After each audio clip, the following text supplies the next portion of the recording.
Plantcast, o primeiro podcast sobre fisiologia e nutrição de plantas. Olá pessoal, sejam todos bem-vindos a mais um Plantcast, o primeiro podcast sobre nutrição e fisiologia de plantas da ICL. E hoje nós estamos aqui com um timaço, né? Eu acho que fazia tempo que nós não gravávamos com 4 profissionais da ICL, né? Então estamos aqui com Jefferson Ferreira, nosso CDM do Espírito Santo e Matas de Minas. Tudo bem, Jefferson? Tudo bem, Dinali? Tudo certo, beleza. E também estamos aqui com o nosso CDM aqui, meu parceiro, Guilherme Zatti. Tudo bem, Zatti? Tudo jóia, Dinali? Tudo jóia. Gente, o Zatti ele é coordenador de desenvolvimento de mercado do sul de Minas.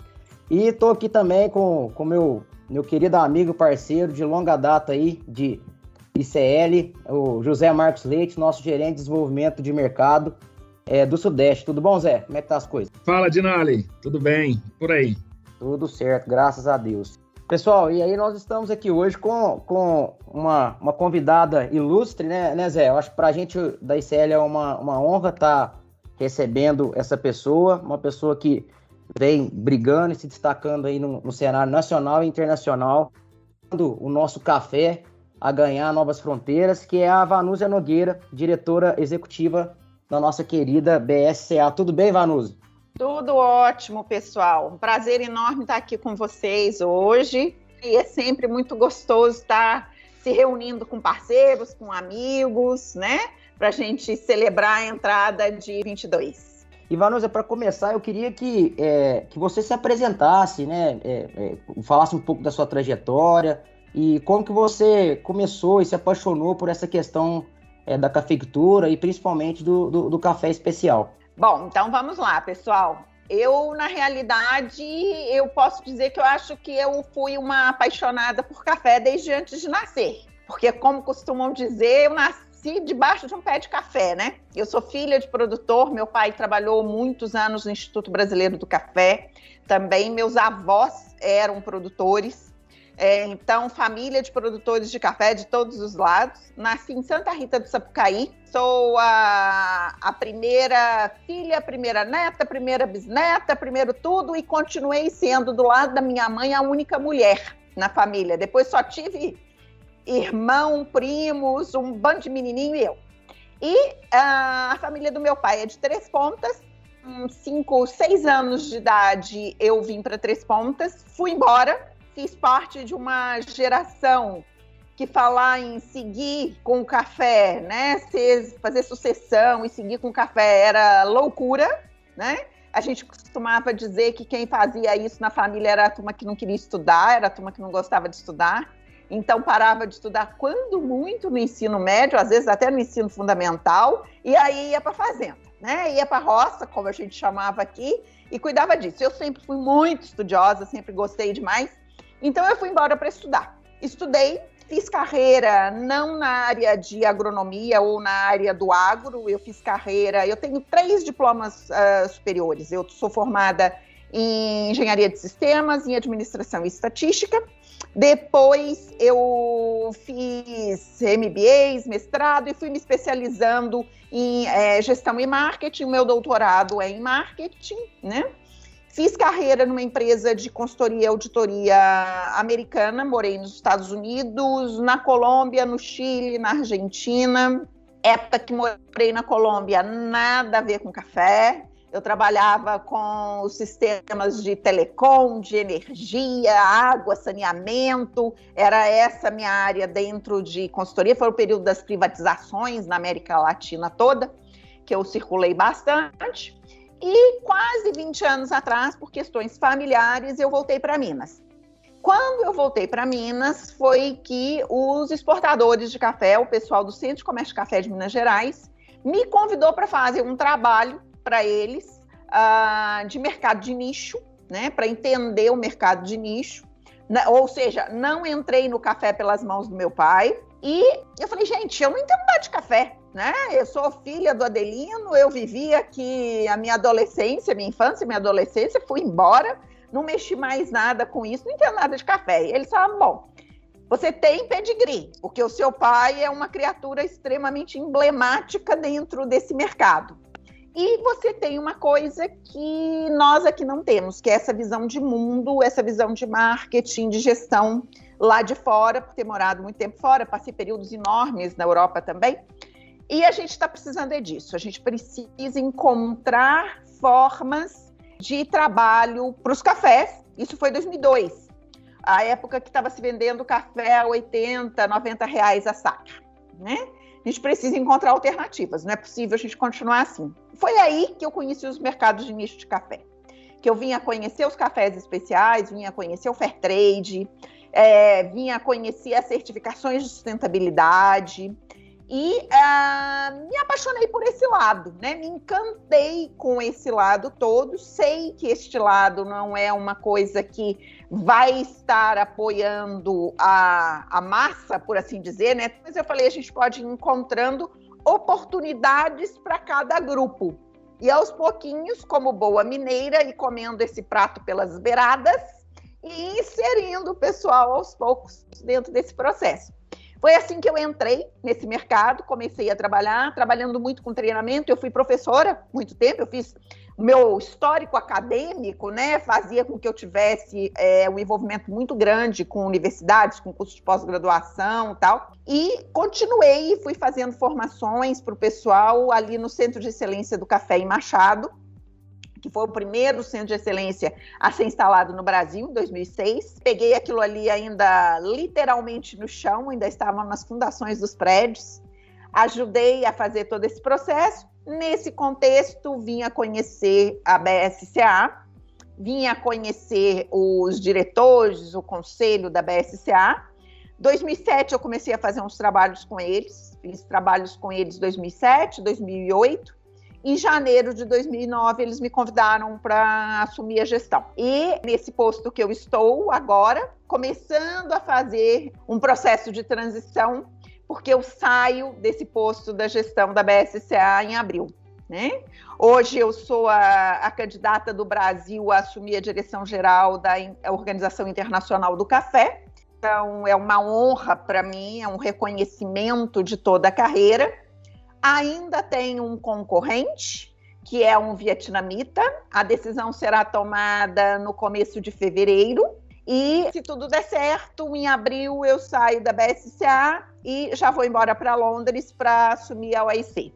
Se, por um acaso, as coisas seguirem outros rumos, né, eu passo a fazer um trabalho mais de consultoria estratégica para a BSCA, mas a gestão, o dia a dia, passa a ser tocado pelo meu sucessor.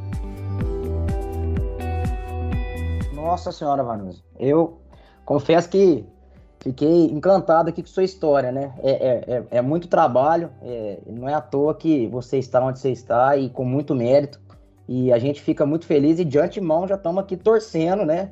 Que vietnamita nada, né? Nós vamos levar uma brasileira lá, uma mulher querida para estar representando a gente lá em Londres. E aí, já aproveitando, Vanusa, eu queria já te perguntar, acho que é importante, né, você falar, você comentou aí agora, né, que você está hoje na BSCA, que é a Brazilian Specialty Coffee Association. Gostaria que você falasse o que é a BSCA, quando que ela foi fundada e contasse um pouco da história da BSCA. Eu acho que é importante, porque faz um papel tão importante para a nossa cafeicultura e às vezes muitos gerentes de fazenda, muitos produtores, né, e técnicos que nos escutam, acho que seria muito importante se você contasse um pouco dessa história da BSCA, um pouco da quando ela foi fundada, para que todos soubessem. Acho que é bacana seria você falar isso. Com certeza, vamos lá. A BSCA foi fundada em 1991, tá? Foi o ano que o Instituto Brasileiro do Café, o IBC, foi extinto. O decreto que extinguiu o IBC é de 1989.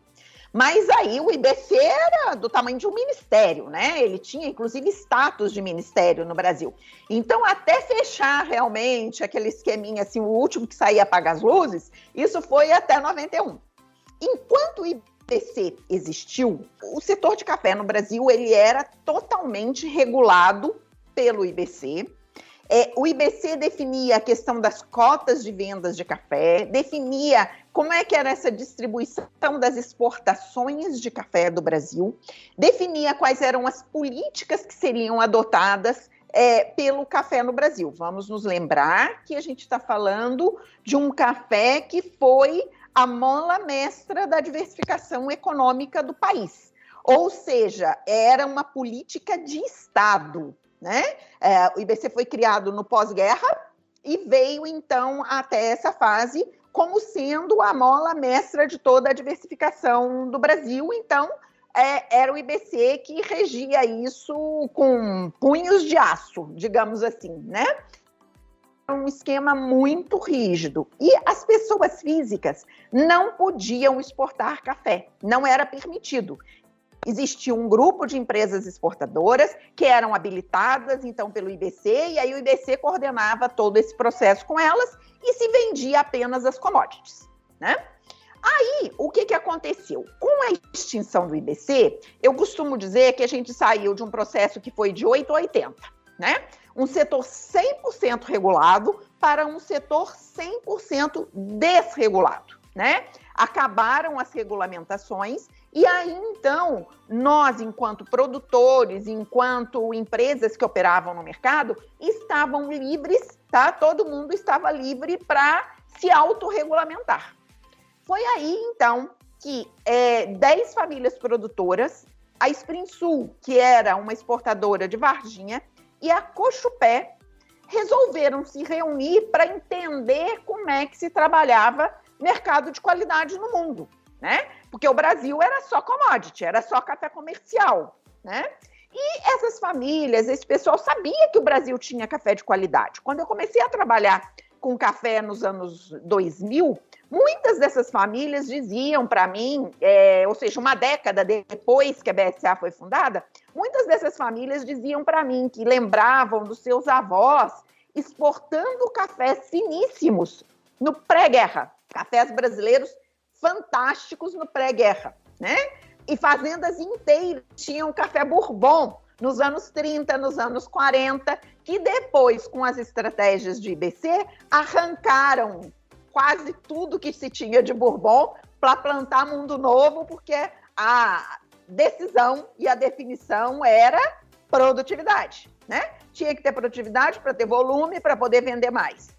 Então, com isso, existiam todas essas histórias e esses 12, então, essas 12 famílias, por assim dizer, porque esse Sprinsul também tinha uma administração familiar e o Joaquim Libânio, dentro da Cochupé, também era uma pessoa extremamente emblemática, junto com o pai dele, né, o doutor Isaac, que era o presidente da Cochupé, também tinham essa ideia do mundo dos cafés especiais. Em abril de 1991, esse grupo foi visitar a exposição que hoje é chamada de Global Expo, que era organizada pela Associação Americana de Cafés Especiais. Naquela época se chamava SCAA. Foram lá para conhecer aquilo tudo, enxergar o que era esse mundo dos especiais e em 6 meses eles fundaram a BSA. A BSA foi fundada, o CNPJ dela é datado de 14 de novembro de 91. Foi assim que começou. 12 pioneiros que no ano seguinte passaram a ir para fora, tipo mascate mesmo, com um monte de amostrinhas de café debaixo do braço, atrás daquelas pessoas que eram as grandes influenciadoras, aquelas pessoas que o mundo dizia que eram grandes, as pessoas que estavam comprando, que estavam definindo, que estavam fazendo mais coisa com café especial. Quem ajudou-os muito nesse segundo, terceiro anos foi o Carlos Brando, né, da PIA, da Pinhalense, que tinha esse conhecimento muito grande de mundo, né? E eles iam, apresentavam aquelas amostras, e o pessoal falou assim, esses cafés são bons demais, mas esse café não veio do Brasil, não. A gente não acredita que o Brasil tenha isso. Aí, o que eles começaram a fazer? Eles se cotizavam para levar container de café para os Estados Unidos, por exemplo, levavam um container a custo deles, risco deles, colocavam esse café lá, porque os compradores diziam o seguinte, se vocês trouxerem aqui, a gente tirar uma amostra em loco e o café realmente for bom, aí a gente paga, a gente compra. Vocês têm esse compromisso nosso. E foi assim que começou a BSA. Então, foram os primeiros. A gente tem fotos antigas lá deles com um ônibus fretado, né? Fazendo viagem mesmo, tipo excursão com a amostrinha para levar para a turma os cafés brasileiros. Assim começou a BSA. Logo depois, a BSA começou a trabalhar muito com o Ministério da Agricultura, porque com a extinção do IBC, essa questão de promoção e de marketing dos cafés brasileiros tinha ficado à deriva. Ninguém fazia mais isso. Vamos lembrar que, e isso é uma coisa que hoje já mudou muito, mas ainda temos um ranço disso, o Brasil tinha entrado num modo de ser comprado e não vender café. Então, para quem é comprado, né, você falar de promoção, falar de marketing, era a última coisa que o povo estava a fim de querer perder tempo, como diziam eles na época, né? Ninguém queria investir em nada disso, né? O pessoal estava mais querendo se habilitar para exportar direto, e aí ficar aqui sentadinho esperando quem era o comprador da vez, que viesse, dissesse qual era o preço que iria pagar e levava, né?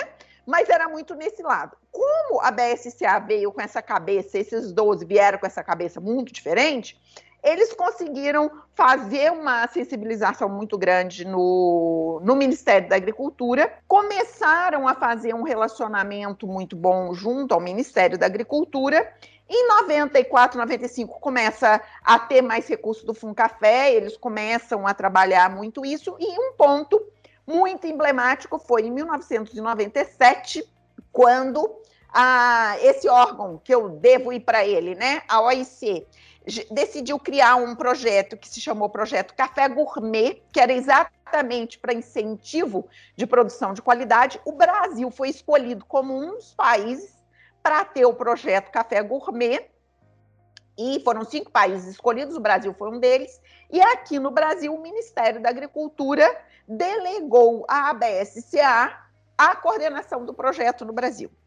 Aí vieram alguns especialistas mundiais para cá e falaram, bom, café bom vocês definitivamente têm, né? O que falta é o mundo conhecer e reconhecer. E aí, em 1999, se cria aquela que se tornou a ação mais emblemática que a BSCA já fez e que veio a se tornar o concurso mais reconhecido no mundo, que foi o Cup of Excellence. Nos 2 primeiros anos, ele chamou de Best of Brazil, né, o melhor do Brasil. A partir de 2001, ele passa a ser realizado em outros países também, e hoje é realizado numa porção de lugares além do Brasil. O Brasil coordenou os concursos até 2004, até que não fazia mais sentido ficar coordenando concurso para concorrente, então criou-se uma ONG nos Estados Unidos que hoje coordena todos esses trabalhos. Aos poucos, a BSA foi tendo cada vez mais associados. Depois, voltando um pouquinho no ponto, né? Em 92, eles decidiram que a associação deveria ser uma associação só de produtores. Então, nesse processo super democrático, a Cochupé e a Esprinsul saíram do processo, ficaram as 10 famílias.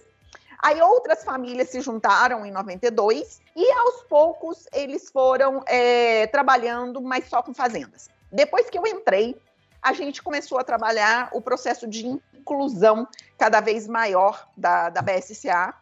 Hoje a gente tem cerca de 400, entre empresas e fazendas e propriedades, membros diretos, que representam, nas minhas estimativas hoje, cerca de 80 mil produtores, né? Então, nós temos esse grupo enorme dentro da BSCA, e a BSCA trabalha em diversos frentes, digamos assim, diversas frentes. Em 2003, 2004, a BSCA criou o processo de certificação de qualidade de cafés verdes. Foi a primeira instituição no mundo a criar um laudo e um processo de certificação para café verde, né?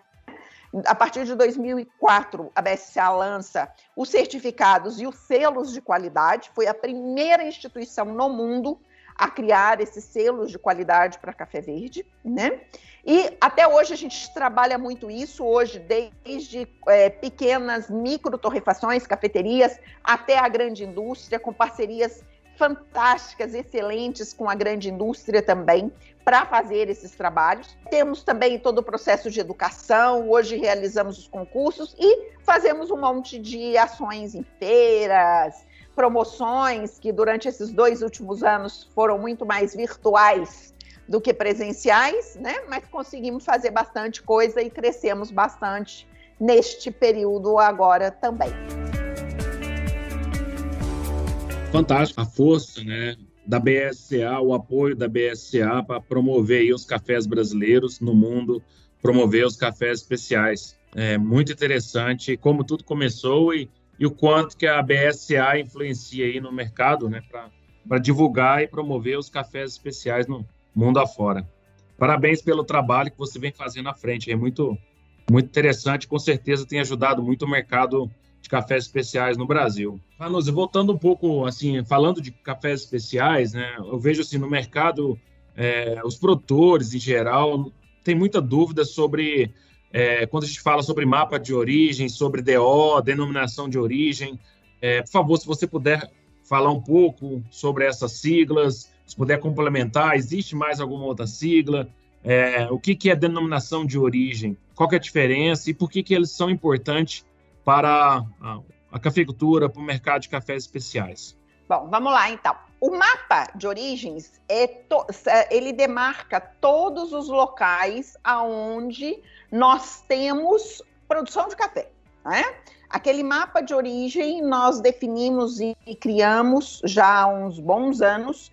Ele trabalha com uma base muito forte junto com a Conab e com o IBGE, para nós levantarmos todos os locais onde nós temos produção de café, e nós trabalhamos ou com os institutos de agronomia ou com as câmaras técnicas, depende de estado para estado, em como é que eles dividem isso de acordo com as regiões para melhor trabalhar, por exemplo, as EMATERs, os INCAPERs, ou seja, para ir dividindo e trabalhando melhor todas essas questões, né? Então, nós temos o estado mais tradicional, que é Minas Gerais, onde nós temos a maior produção. É um estado que foi dividido em 4 pelo Instituto Agronômico, né, Mineiro de Agropecuária, o IMA, em 1991. 91 ou 92, uma coisa assim. Eles dividiram em 4, né, o estado.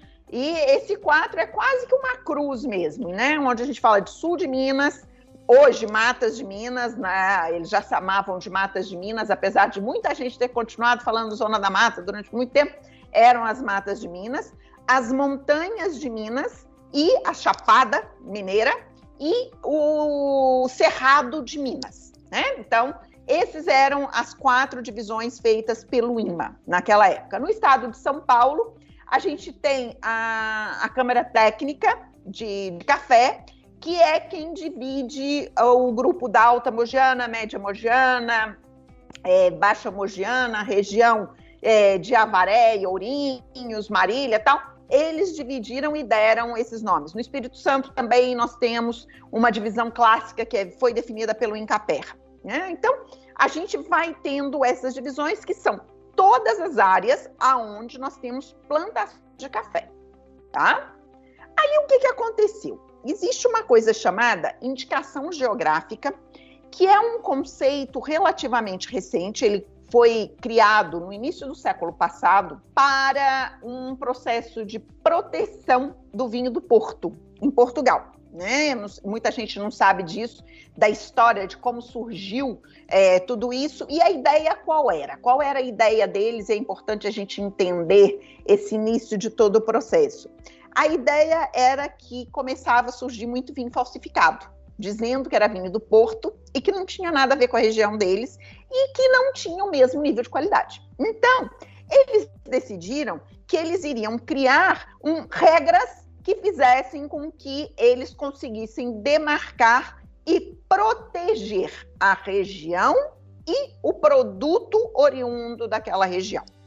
A partir daí, por definição, uma indicação geográfica, ela está diretamente ligada a um produto que é muito peculiar, tá? Muito diferente, muito característico de uma determinada região, e inclui também a região em si. Ou seja, nós estamos falando do que normalmente a gente usa o termo terroir para definir a característica daquele produto, mas também vamos estar falando de uma cultura, de um ambiente onde a terroir existe e aquele produto está inserido. Então, os produtos que a gente mais tem conhecimento dessas questões todas de IG no mundo, de indicações geográficas no mundo, são os vinhos. Então, eu já falei do vinho do Porto, que foi o pioneiro. Nós temos os espumantes chamados Champagne, na região de Champagne, na França. Nós temos o presunto de Parma, né? Nós temos o queijo parmesão. Então, nós temos tudo isso que são produtos extremamente característicos, né? Nós temos vinhos da região de Bordeaux, na França, nós temos os Riojas na Espanha e por assim vai, né? Há algumas décadas, isso não é bem recente, relativamente recente, esse conceito foi trazido para o mundo do café. Nós temos que lembrar que muito de tudo que é avaliação sensorial de cafés especiais, todo esse processo de quais são os atributos que são avaliados, como o café é degustado, isso tudo tem muita inspiração no mundo dos vinhos. Então, há alguns anos, 2 décadas mais ou menos, surgiu a ideia de se começar também a fazer a questão das delimitações e das indicações geográficas para o mundo dos cafés, tá? Então, isso tudo foi criado. Hoje é o Instituto Nacional de Propriedade Industrial, o INPI, que rege toda essa regulamentação das IGs, né? E no caso brasileiro, as IGs foram subdivididas em DOs, que são as denominações de origem, e as IPs, que são as indicações de procedência, tá?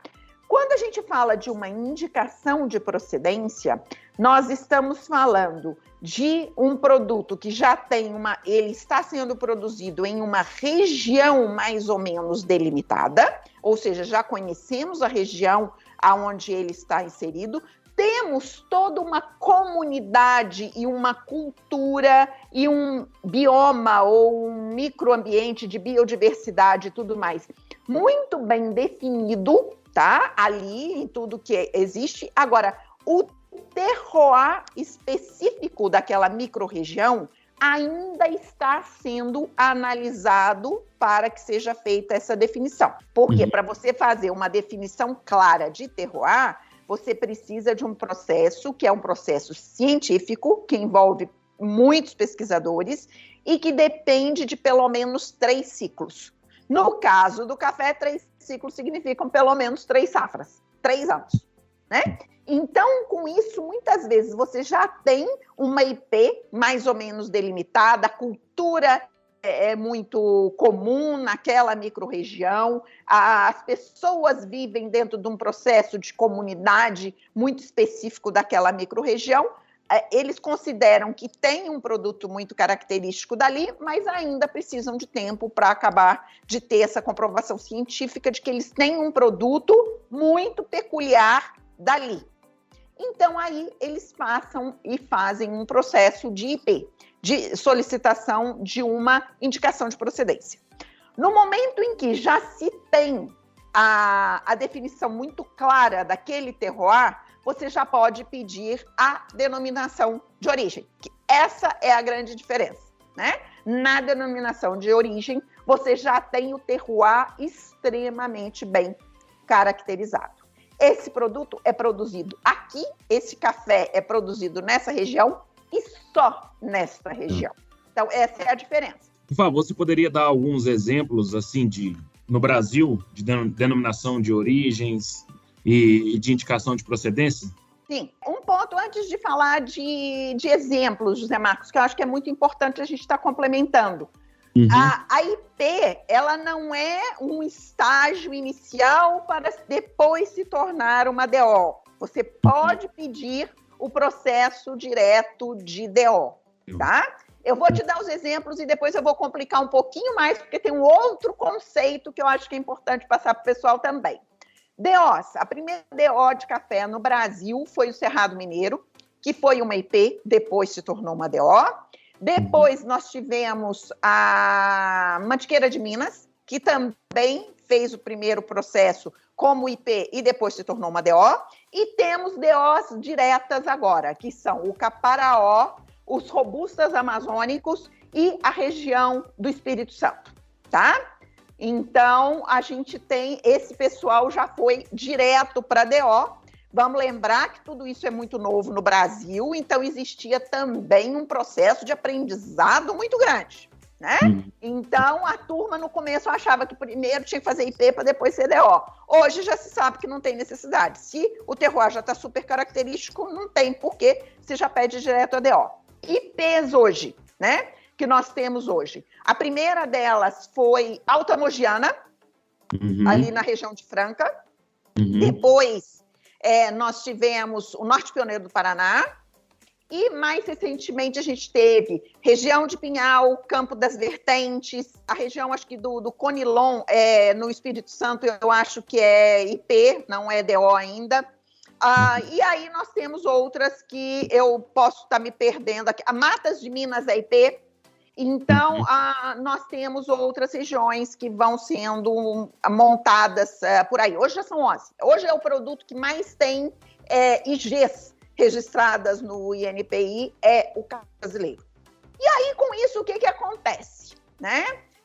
Acontece que aquelas grandes regiões, vamos voltar ao caso de Minas, né? Que eram 4. Aquelas grandes regiões demarcadas pelo IMA passaram a ser recortadas para a formação dessas micro-regiões que passam a ter um selo de IG, né? Um reconhecimento como IG.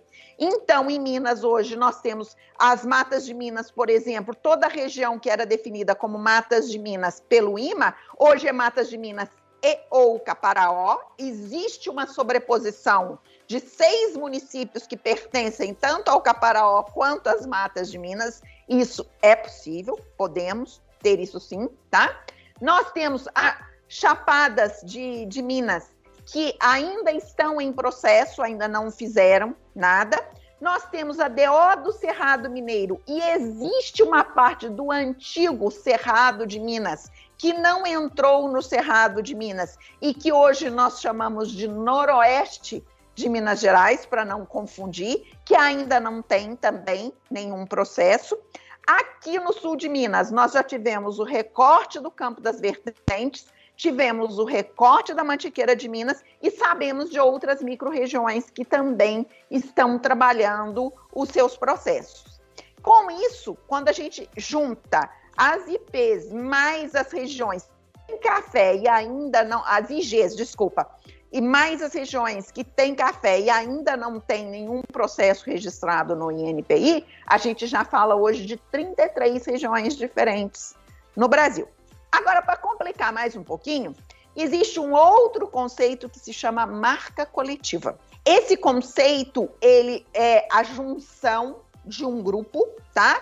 Que não quer especificamente trabalhar ainda a questão do terroir especificamente. Eles acham que é uma região muito diferente no seu jeito de ser, na sua cultura, mas ainda não está pronta para trabalhar o terroir em si. Nesse caso, nós temos hoje, por exemplo, os cafés vulcânicos, que pega a região de Poços de Caldas, São Sebastião da Grama, aquela região do sul de Minas, né, divisa com São Paulo. Eles fizeram o registro de uma marca coletiva chamada Cafés Vulcânicos.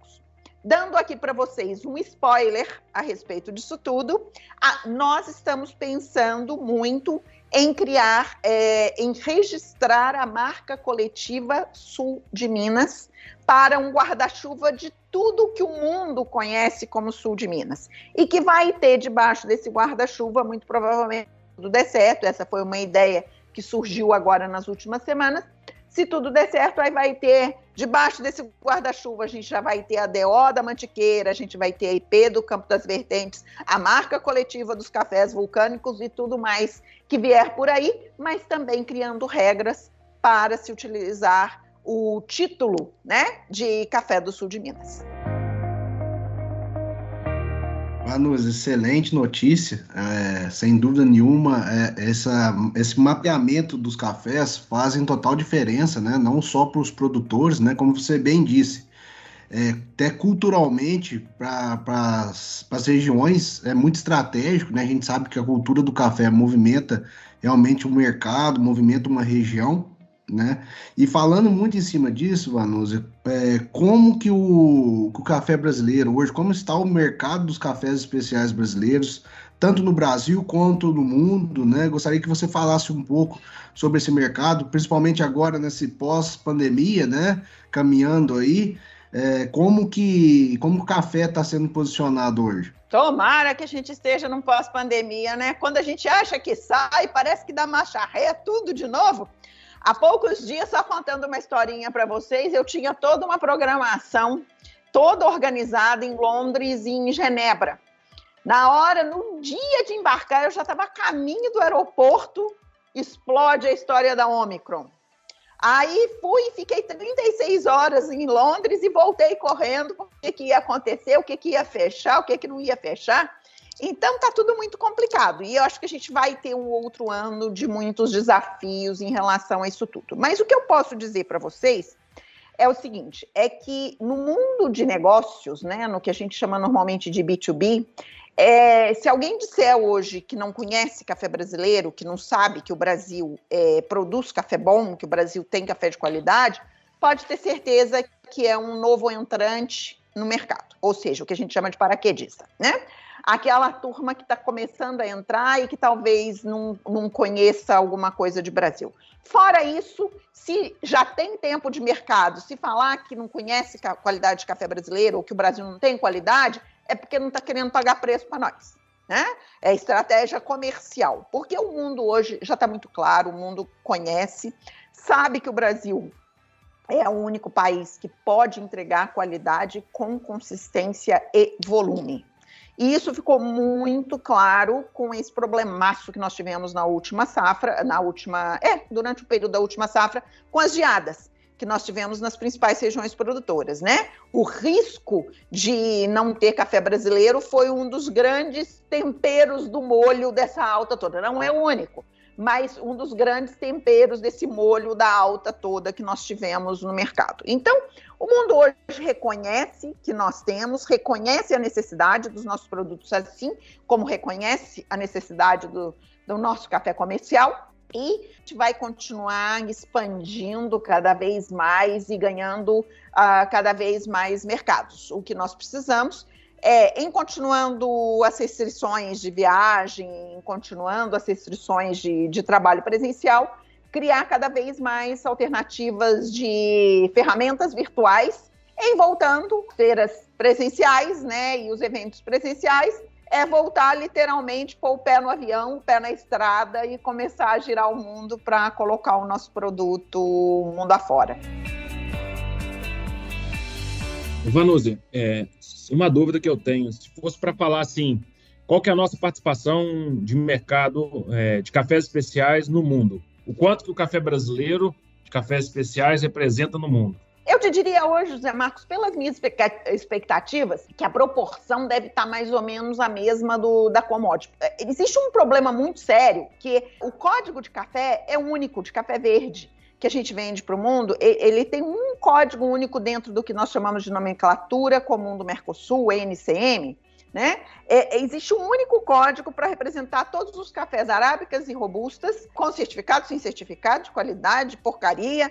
Tudo isso é tudo dentro de um único código. Então, o que nós temos para separar, como muitas vezes o pessoal me pede estatística de café especial, a gente tem estimativas, estatísticas não existem. Se é que tem estatística, é puro chute, porque esses números, na realidade, não existem. Então, a gente conta muito com institutos como o Nielsen, como o Euromonitor, para fazerem essas estimativas para a gente. Eu te diria que hoje, assim como o Brasil é responsável por 33% dos cafés que são consumidos no mundo, eu te diria que hoje a gente pode já falar tranquilamente que nós somos responsáveis por cerca de 33% dos cafés especiais também consumidos no mundo. Nós somos já os maiores produtores e ofertantes e exportadores de cafés de 80 pontos acima do mundo, indiscutivelmente, tá? Nós já passamos a Colômbia. Legal. Isso é muito bacana, né, Vanusa? Porque quando a gente fala, a gente sabe que o Brasil representa muito no café comum, né? Nós somos o maior produtor, como você mencionou aí, 33%. Mas quando fala de café especial, todo mundo pensa Colômbia. Então já mostra o quanto que nós participamos, é muito interessante. A gente já ultrapassou a Colômbia. Legal. Em café. Que notícia Dentro boa, né? de um ponto, Zé Marcos, que é o seguinte, que é um ponto também que o pessoal tem que pensar muito. Hoje em dia, muita gente fala que café especial é só café acima de 84 pontos. Negativo. Pela metodologia, né? As metodologias continuam valendo exatamente as mesmas, são duas metodologias mais vigentes no mundo. Café especial é café acima de 80 pontos. Tecnicamente é isso. E o Brasil produz entre 80 e 83, 84 pontos, a gente no chinelo já. O que a gente produz de café nessa faixa de pontuação é uma maravilha, porque a grande indústria, a produção de microlotes, os lotes que são produzidos artesanalmente pelas microtorrefações, pelas cafeterias, esse processo dentro de uma grande indústria, ele é caríssimo. Então, muitas vezes a relação custo-benefício para eles não justifica. E um outro ponto que também é muito importante e que eu sempre pondero com todo mundo. Assim como os vinhos, né? Nós não podemos querer que se criar um nível de elitização tão alto que café custe sempre acima de R$100 o quilo. Assim como nos vinhos, a gente não pode querer que todo mundo queira e vá atrás, todos os consumidores de vinho, dos vinhos com as garrafas acima de R$200, R$300. Não dá para ser assim. E nós temos que ver que existe um público muito interessante, né, para esses cafés que não são inferior, o café tradicional, o café ruim, que custa baratinho, que estão dispostos a pagar mais, mas não tão mais. E aí, esses cafés de 80, 84 pontos são uma maravilha para esse público. E é uma inserção desse público no mundo dos cafés especiais. E é o café que a grande indústria tem muito interesse, porque ela consegue fazer blends ou mesmo industrializar individualmente, mas de fazendas que têm lotes maiores, né? Então, ela faz esse trabalho e esse café vai para os supermercados, vai para empórios, e é aquele café que começa a democratizar o consumo do café especial, que é extremamente importante, eu diria que fundamental para os produtores brasileiros, tá? Porque a gente não pode achar que todo mundo vai ter poder aquisitivo para comprar cafés acima de 85, 87 pontos. Né? E nem que todo produtor em todas as regiões brasileiras vai ter condição de produzir em toda a sua safra só cafés acima de 85, 87 pontos. Isso é irreal. Então, a gente tem que estimular muito, né, essa produção, essa qualidade que o Brasil está fazendo e a indústria a levar até o consumidor final esses cafés que são ótimos e que você consome no seu dia a dia, como os vinhos que você pode consumir sem medo de ser feliz todos os dias, aquele esqueminha, né, de uma taça de vinho tinto todas as noites, né? Você faz aquilo, não é ficar bêbado todo dia não, gente, mas é tomar aquela taça que é saudável, faz bem para a saúde. Então, este é o processo. Excelente relação de custo-benefício. Essa foi a estratégia do Chile com os vinhos, que deu absurdamente certo. O Chile hoje é um dos maiores produtores e exportadores de vinhos do mundo, né? Então, eu acho que a gente tem esse nicho aí para a gente trabalhar e trabalhar muito bem, e só nós vamos poder trabalhar. Nossa, excelente, Vanusa, né? Mas que discussão rica, né? E diante de tudo que você falou aí, você foi muito feliz, né? Quando você começou a falar sobre os mercados. Eu vejo, Vanusa, que principalmente agora, né? A gente nem pode falar pós-pandemia, que a gente nem sabe onde a gente está ainda, né? Mas eu vejo que nunca se falou tanto em qualidade de bebida para café, né? Pelo menos é isso que eu consigo observar. E quando a gente começa a olhar para o mercado brasileiro, a gente vê muita coisa surgindo, né? Até o Conilon aqui do Espírito Santo também é um mercado que está começando a engatinhar, tem bons cafés, né? Com boas pontuações. E aí, Vanusa, eu te pergunto, né? Para onde que a gente vai, né? Qual que são as tendências de mercado internacional aí, né? Falar basicamente isso, porque tem muitos produtores que também estão entrando nesse mercado agora, né? Fala um pouco para nós sobre isso. Bom, eu acho o seguinte, você falou do Conilon, eu acho que os canéforas, de uma forma geral, são um mar de oportunidades. A gente ainda vai aprender muito disso, ainda é um mundo razoavelmente desconhecido e que a gente vai trabalhar bastante e que surpreendem a todos a cada dia, né? Eu tive a oportunidade de estar aí no Espírito Santo em novembro, num dos concursos de qualidade, fui juíza desse concurso, né? Tive a honra de voltar para uma mesa de prova. Eu sou degustadora, mas não é uma coisa que eu faça com frequência. E aí eu fui para a mesa de prova provar os 10 melhores cafés e tivemos no final o café campeão com mais de 90 pontos. Um café canéfora com mais de 90 pontos. No caso dos canéforas, de uma forma geral, existe um trabalho muito grande, muito forte para ser feito em termos de processo, né? Além da questão de terroir, existe uma influência muito grande nos processos, né, de pós-colheita, que estão sendo trabalhados cada vez mais e que a gente vai, com certeza, descobrir ainda muita coisa diferente e o mundo está cada vez mais curioso para esses cafés. As outras tendências que eu percebo claramente são de novos mercados, né? Existe a questão China, que enche os olhos de muita gente. Eu, às vezes, acho que China vai ser um grande mercado, às vezes fico meio em dúvida, né? Mas, independentemente de China, nós temos diversos outros mercados na Ásia que estão trabalhando de uma forma muito interessante e também os países do leste europeu, que são países que estão descobrindo todas as tendências de café agora, né? Isso tudo está muito ligado a um ponto que é muito interessante, que é o seguinte: tecnologia de torra.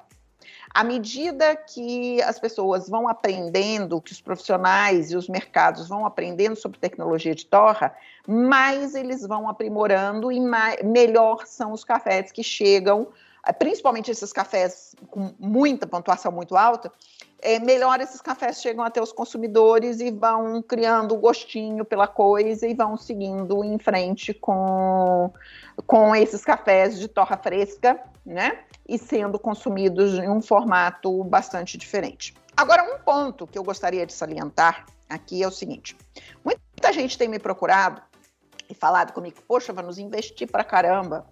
E agora que o mercado do café comercial, da commodity, subiu a beça, o mercado do especial não acompanhou.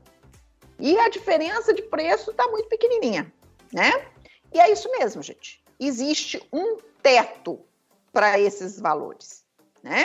E em anos em que o mercado da commodity, do café comercial estiver muito alto, essa diferença, esse diferencial para o especial, ele realmente ficará menor. Ano que vem deveremos ter o mesmo, porque não existe expectativa com as quebras de safra que estamos falando, infelizmente, na safra brasileira. A tendência é que o mercado do ano que vem ele fique mais ou menos no mesmo nível e esse diferencial, esse prêmio pelo café especial, ele vai continuar também mais achatado.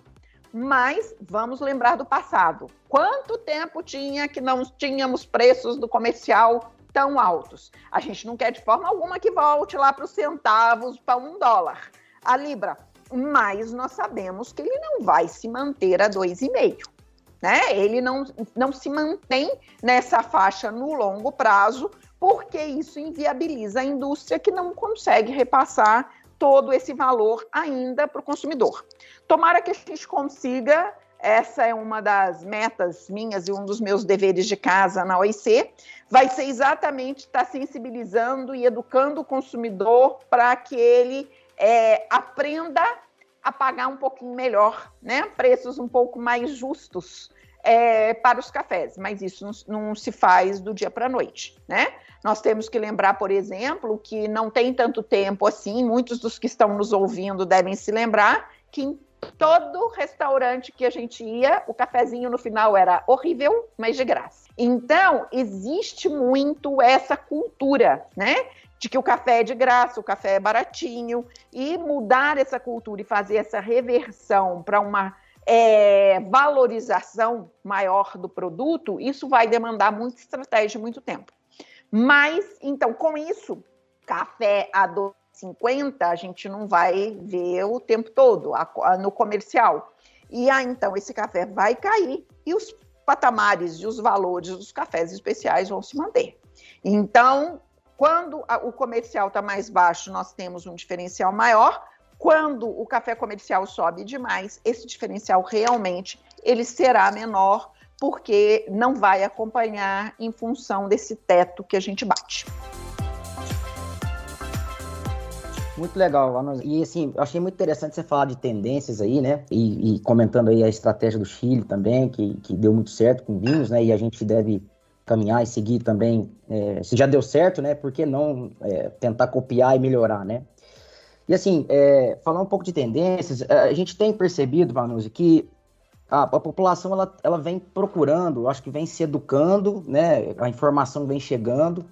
E as pessoas elas vêm procurando em supermercados comprar comidas, né, ou alimentos, não somente pela variedade, né, aquela questão de saúde, né, aquela questão de cinco cores no prato, né, as pessoas estão se educando com relação a isso. Então, a gente percebe que não só a variedade é importante, mas a qualidade do alimento, né, o que esse alimento traz de benefício para a pessoa, né, o que esse alimento vai conseguir agregar na vida da pessoa. Então a gente vê uma tendência, e a gente acredita muito nisso, numa tendência das pessoas procurarem alimentos mais saudáveis.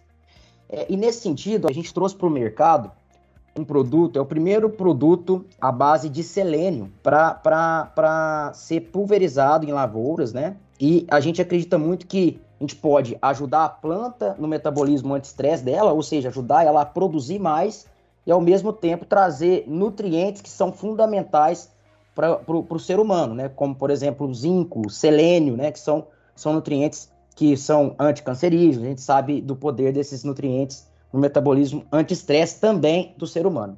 Então, esse produto ele foi lançado agora, ele se chama NutriDuo. E aí, nesse sentido, a gente estava comentando muito de tendência, eu queria perguntar para você se seria interessante ou se você acredita que a gente conseguirá, além de trazer uma qualidade em questão de aroma, né, de sabores do café, se você acha que o mercado está preparado para também comprar ou para gerar valor, né, acreditar nessa geração de valor de cafés com melhor qualidade nutritiva, que é a chamada, a gente fala aí no termo, a chamada biofortificação, né, que é nutrir a planta para nutrir o homem. Você acredita também que o café pode ser um veículo de nutrição para o ser humano? Você acredita que o mercado possa comprar esse tipo de ideia? Existe um ditadinho já antigo que diz que você é o que você consome, né? E eu acredito muito nisso. Eu acho que este é um ponto extremamente importante e o período de pandemia trouxe para a gente já falou aqui algumas vezes de evolução de qualidade, evolução de qualidade de consumo, né? O período de pandemia trouxe para a gente o tal do home office, né? Eu mesma estou em casa agora e com isso a gente voltou para a cozinha. Eu não cozinhava há décadas, por exemplo, né? Então a gente voltou para a cozinha, a gente voltou a se interessar por esses produtos, voltamos aí para o supermercado. Eu mal pedia delivery, né? Porque a minha vida era tão louca que não dava para ficar consumindo toda hora, ficar eu mesma cozinhando e tudo mais. A gente voltou para os supermercados e nós voltamos a ter esse cuidado, né, de ler o que temos, ler ingredientes de produtos, entender quais são os produtos que nós estamos consumindo, e eu acho que isso definitivamente é uma tendência. Nós vamos estar procurando cada vez mais por qualidade em produtos saudáveis, em produtos que possam nos agregar. Eu acho que isso começa com uma camada da população que é mais esclarecida, que tem mais acesso às informações, e aos poucos isso vai descendo e a gente vai tendo cada vez mais pessoas dentro desse processo, que vai se tornando um movimento, né? E à medida que vai se tornando um movimento, toda a indústria se engaja nos movimentos e sai por aí fazendo tudo. Eu me lembro, primo diabético desde bebezinho. Hoje ele já está com 40 anos. Quando ele era pequeno, sempre louco com açúcar. Eu me lembro que simplesmente no Brasil não existia nada de produto dietético. Quando eu comecei a trabalhar para hoje PwC Consulting, né, para PricewaterhouseCoopers, eu comecei a viajar muito para os Estados Unidos. Eu trazia bolsa de Coca-Cola dietética para eles, chocolates dietéticos, para a gente tentar fazer com que aquela criança consumisse alguma coisa, né? Que não fizesse arte para ele, que não tivesse que aumentar o nível de insulina que ele tinha que tomar. Hoje, a gente encontra de tudo, inclusive com sabores aqui no Brasil melhores do que os que a gente encontra lá fora. A gente tem uma profusão de casos, né? Eu vim a me tornar diabética mais tarde, e hoje, para mim, a coisa mais tranquila do mundo é eu consumir as coisas e fazer. E eu acho que tudo é assim, é uma questão de movimento. Se nós falássemos 4, 5 anos atrás que precisávamos de alimentos livres de lactose, por exemplo, era um problemaço. Hoje, todo supermercado, estou numa cidadezinha de menos de 60 mil habitantes, né? Todos os supermercados aqui eu encontro produtos assim. Então, aos poucos, a gente vai criando esse processo, esse movimento, e eu acho que esse movimento não tem volta. Nós vamos estar em busca cada vez mais e mais de uma alimentação mais saudável para termos um processo de vida. Nós estamos ficando cada vez mais longevos, né? Então, temos que procurar processos que nos levem a essa longevidade saudável, porque uma longevidade sem saúde, ninguém merece. Com certeza, Vanusa. E eu acho que a gente vai cada vez mais ir por um... Tem um ditado que um grande amigo meu fala, que é cada vez mais preocupar em gastar no supermercado do que na farmácia, né? Isso vale para plantas e isso também vale para a gente. Esse grande amigo meu é o José Marcos. Ele sempre fala isso, e eu acho muito interessante essa colocação dele, que a gente tem realmente que preocupar mais com o supermercado, né? E comer variável e com qualidade. Então, muito legal saber que a cafeicultura também, com certeza, a gente vai estar em pouco tempo aí, ou pelo menos a tendência, né? É a gente começar a vender também café qualidade, não só qualidade em aroma, né, em sabor, mas também qualidade nutricional. Isso é muito interessante. Também concordo. Eu acho que vai ser muito por aí mesmo. A gente vai estar dentro desse processo 1000 vezes, né? Estar consumindo produtos bons que nós compramos, trazemos para casa, frescos, gostosos, do que ficar na farmácia e sair com aquela sacolona de coisas, de caixinhas lá de dentro. Vanusa, como você muito bem falou, todo o café está passando por um processo, né? Se a gente for pegar desde aquela etapa do cafezinho de graça após o almoço, né? Um café mais de 80, 82 pontos mais comercial, os cafés acima, que são experiências, assim, N experiências, né? Cada região com uma característica diferente, né? Assim também os produtores estão passando por esse processo de evolução, né? Sim. E hoje temos um concurso que eu acho que exemplifica muito bem todo esse processo, que é o Cup of Excellence, né? Gostaria que você falasse para a gente, Vanusa, quais são os benefícios que o produtor tem a vir participar do concurso, né? Se realmente vale a pena, principalmente que vamos ter muitos produtores que já produzem café especial, mas muitos querendo produzir café, né? Então acho que é importante a gente mostrar para eles os benefícios. né? E quando ocorre, como que faz para o produtor estar participando? Bom, vamos lá. Como eu coloquei lá atrás, né, quando a gente começou o bate-papo, o concurso ele surgiu lá em 1999 para se conhecer e uma ferramenta para reconhecimento internacional do produto que era produzido aqui no Brasil, né? Desde a primeira edição do concurso, ele é um concurso que tem a venda desses lotes que são ganhadores via internet. Hoje falar nisso é uma coisa extremamente banal, mas pensa isso ainda no século passado, né? Isso gerou uma repercussão fantástica na época e fez os pontos que fez com que o concurso se tornasse tão reconhecido e tão conhecido no mundo. Hoje eu te diria que ele é a maior vitrine, continua sendo a maior vitrine da qualidade do café brasileiro, né? Assim como de todos os países que o realizam, né? A gente teve o concurso da Indonésia, o primeiro concurso da Indonésia, o quão felizes eles ficaram, né, pela realização do primeiro Cup of Excellence. O ano passado nós tivemos o primeiro Cup of Excellence na Etiópia, também todo mundo extremamente feliz, porque é o ápice de um reconhecimento em função de ser um concurso extremamente rigoroso. Um concurso com protocolos muito rígidos mesmo, que são realizados exatamente no mesmo formato em todos os países que realizam a competição. E ganhar esse concurso, como eu costumo dizer, não é bolinho, não.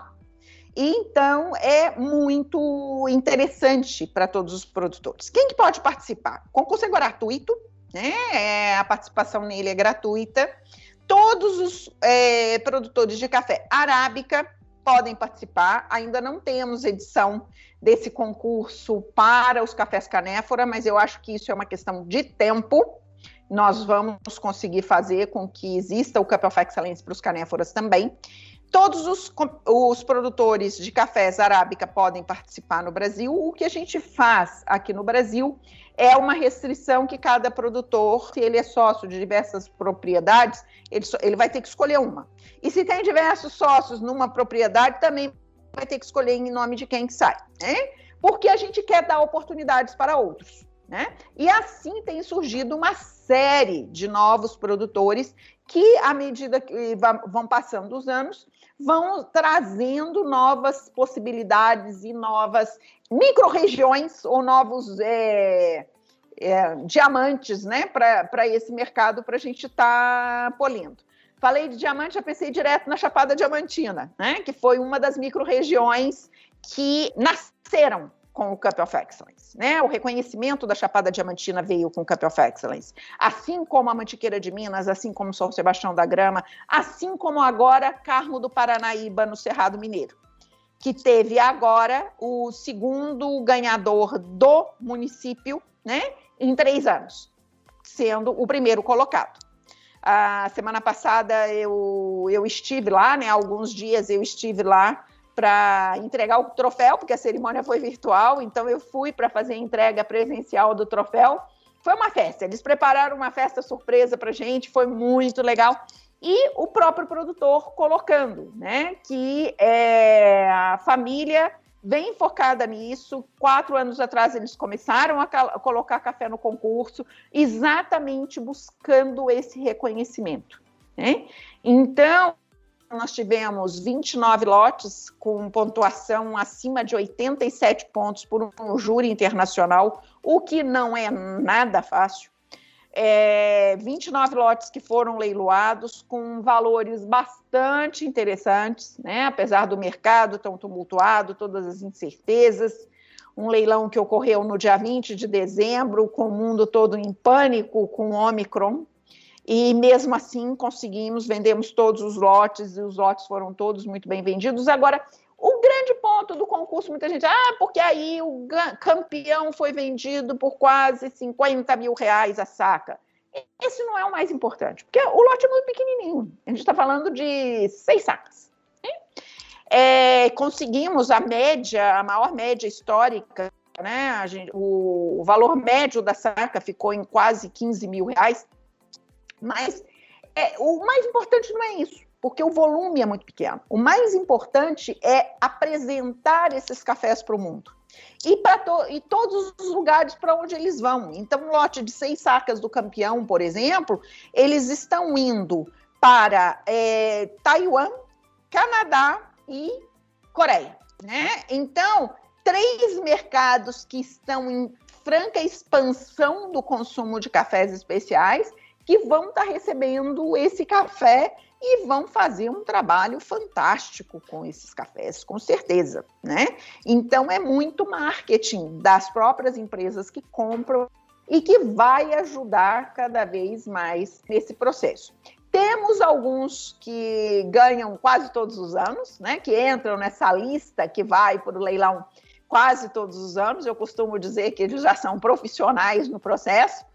Agora, todos os anos estão aparecendo novas propriedades, né, que estão sendo apresentadas para o mundo, o que eu acho que é a grande missão de concursos como esse. Excelente, Vanusa. Muito legal. Eu acho que a gente poderia ficar aqui, né, com todo o seu conhecimento em cafés especiais, com toda a sua bagagem, né, que você comentou. E a gente ficaria aqui, eu acho que mais umas 5 horas, né, Zé? Né, pessoal? Escutando você falar que pra gente que é apaixonado por nutrição e pela cultura, né, é muito legal ficar escutando uma pessoa com tanta bagagem. Mas, infelizmente, a gente tem que chegar ao final. Se a gente tivesse aqui como colocar aquelas vozinhas, né? Ah, não tem, né, Zé? Não tem como colocar a plateia aqui, mas com certeza o pessoal falaria isso, né? Vanusa, então, para fechar, eu gostaria muito que você deixasse uma mensagem final aí para os produtores, para os cafeicultores, para o pessoal que quer entrar nesse mercado, né? Que tem muita gente que a gente tá no campo aí, muitos perguntam, eu tenho vontade de fazer, mas eu não sei como, será que vale a pena, será que não vale? Então, eu queria que você deixasse essa mensagem final aí para todos que nos escutam. Bom, pessoal, eu acho que o primeiro ponto é desejar um feliz 2022 a todos. Ele será um ano com muitos desafios. Vamos ter problemas seguramente com a nossa safra, né? Isso já é fato. Mas a gente não pode perder nem a esperança, nem a perspectiva. Temos que estar focados, não deixar de colocar os nutrientes corretos, nos momentos corretos, nas nossas lavouras. Vamos pensar na gente, né? Nós, seres humanos. Se a gente começa na hora que a coisa aperta, comer só pão, depois só engorda, aumenta o colesterol, aumenta o triglicérides. Então, vamos continuar fazendo o nosso supermercado para as plantinhas também corretamente, para que elas estejam bem nutridas, com um manejo legal, para que ela se fortaleça e, se o ano ainda não for um ano muito bom, que a gente já esteja preparando para 2023. Né? Para que na próxima florada ela esteja forte o suficiente para pegar bem esses frutinhos e 2023 a gente arrancar novamente. Vai ser um período que vai exigir muita responsabilidade de todos, né? Custos muito elevados, câmbio que não está ajudando nem um pouco, safra baixa, né? Contra toda a previsão que tínhamos 2 anos atrás, mas com responsabilidade, tenho certeza que a gente vai ultrapassar esse desafio e teremos a enorme oportunidade de, em 2023, estarmos oferecendo algo fantástico para o mundo. Então, eu acho que essa seria a minha principal mensagem para a gente concluir hoje o nosso Plantcast. Vanusa, muito obrigado. Pessoal, queria agradecer a todos, né? O Zé, o Zatti, o Jefferson aí que participaram. E é isso, pessoal. Meu nome é Guilherme Dinali e espero ver vocês no próximo Plantcast. Forte abraço. O Plantcast é uma produção da ICL. Impacto para um futuro sustentável.